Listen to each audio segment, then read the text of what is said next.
This man is about to become the first person in history to walk an unbroken path around the Earth. And after 27 years of walking, he's now on the final stretch. You see, Carl Bushby started walking all the way back in 1988 from the very tip of South America in Chile. And he planned to walk all the way back home to the UK without breaking the mission's only two rules. One, he can't use any form of transport to advance. And two, he can't go home until he arrives on foot. But how bro hasn't died yet along the way is nothing short of a miracle, because he has somehow made it through the big three. The first is the Darien Gap, which is a remote, roadless space of jungle between Colombia and Panama, and is commonly known as the most dangerous stretch of jungle in the world. Not only because it's filled with deadly animals, swamps, smugglers, and gangs, but also because while he was walking through, Colombia was an active war zone. And at one point, he even said that he had to sneak through front lines as there was fighting. The next time he should have died is when he attempted to become the first person in modern history to walk on foot from America to Russia on a frozen ice bridge called the Bering Strait. It took him 14 days of walking and swimming through freezing temperatures, and at one point he even got swept 52 miles north, because remember, this gap is not frozen solid, so the ice still moves around with the wind. Despite this, he still somehow doesn't die, and he makes it through to the other side. Once in Russia, though, they arrested him for multiple weeks, and they actually wanted to give him 5 years in prison. Now, luckily, he managed to get himself released, but things weren't cruisy from there, because right when he started to make his way through Asia, the Siberia, Mongolia, China, the 2008 financial crisis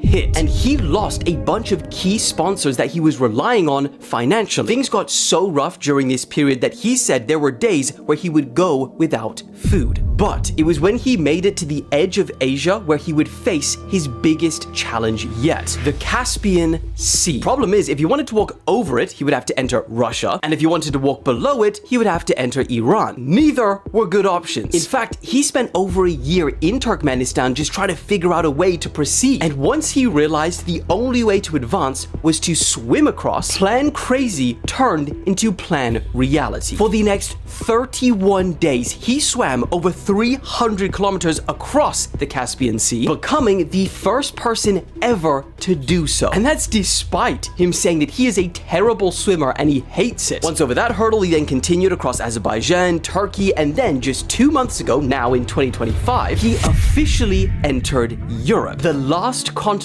and the home stretch in his nearly 3-decade journey. This man has walked through wars, pandemics, the invention of the smartphone, the launch of the freaking International Space Station. Bro has missed everything. He has been walking so long that his final destination is where he left from, his mother's house. In fact, he is expected to arrive a few months after GTA 6 releases. Nothing comes after GTA 6. If they don't make a movie out of this man's life, I'ma be pissed.